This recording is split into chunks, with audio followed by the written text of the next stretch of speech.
శివుడు మహాదేవుడని పిలువబడే పరమశక్తి. ఆయన సృష్టి, స్థితి, లయలను సమతుల్యం చేస్తూ ప్రపంచాన్ని రక్షించే దేవుడు. శివుడి జననం ఒక గొప్ప రహస్యం.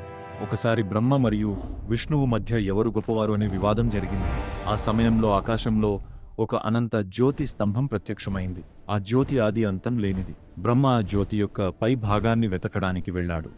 విష్ణువు కింది భాగాన్ని వెతకడానికి వెళ్ళాడు. కానీ ఆ జ్యోతి యొక్క మొదలు మరియు ముగింపు ఎవరికీ కనిపించలేదు. అప్పుడు వారు అది శివుడి దివ్య రూపం అని తెలుసుకున్నారు. శివుడు ఎక్కువగా హిమాలయాల్లోని కైలాస పర్వతంపై ధ్యానం చేస్తూ ఉంటాడు. పార్వతీదేవి గొప్ప తపస్సు చేసి శివుడిని వరంగా పొందింది. తరువాత వారు వివాహం చేసుకుని దివ్య దంపతులుగా ప్రసిద్ధి చెందారు. శివుడు మరియు పార్వతికి 2 కుమారులు ఉన్నారు. వారు గణేశుడు మరియు కార్తికేయుడు. గణేశుడు జ్ఞానం మరియు విజయానికి ప్రతీకగా పూజించబడతాడు. ప్రతి శుభకార్యంలో ముందుగా గణేశుడిని పూజిస్తారు. కార్తికేయుడు ధైర్యం మరియు యుద్ధానికి ప్రతీకగా దేవతల సేనాధిపతిగా ప్రసిద్ధి పొందాడు. ఒకసారి గంగాదేవి భూమికి రావాల్సి వచ్చింది.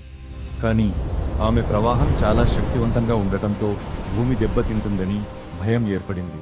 అప్పుడు శివుడు తన జటలో గంగను పట్టుకుని ఆమె ప్రవాహాన్ని నియంత్రించి భూమిని రక్షించాడు. శివుడికి ఒక 3వ కన్ను ఉంది. ఆ కన్ను తెరిచినప్పుడు అపారమైన శక్తి వెలువడుతుంది మరియు అధర్మాన్ని నాశనం చేస్తుంది. సముద్ర మథనం సమయంలో హాలాహల అనే భయంకరమైన విషం బయటపడింది. ప్రపంచాన్ని రక్షించడానికి శివుడు ఆ విషాన్ని తాగాడు. ఆ విషం ఆయన గొంతులోనే ఆగిపోవడంతో ఆయన గొంతు నీలం రంగులో మారింది. అందుకే ఆయనను నీలకంఠుడు అని పిలుస్తారు. శివుడి తాండవ నృత్యం సృష్టి మరియు లయలకు ప్రతీక. ఆ నృత్యం విశ్వంలో శక్తి ప్రవాహాన్ని సూచిస్తుంది. శివుడు తన భక్తులను ఎప్పుడూ రక్షిస్తాడు. భక్తితో పిలిచిన ప్రతి ఒక్కరికి ఆయన దయ చూపిస్తాడు. అందుకే శివుడు మహాదేవుడిగా ప్రపంచమంతా భక్తితో ఆరాధించబడుతున్నాడు.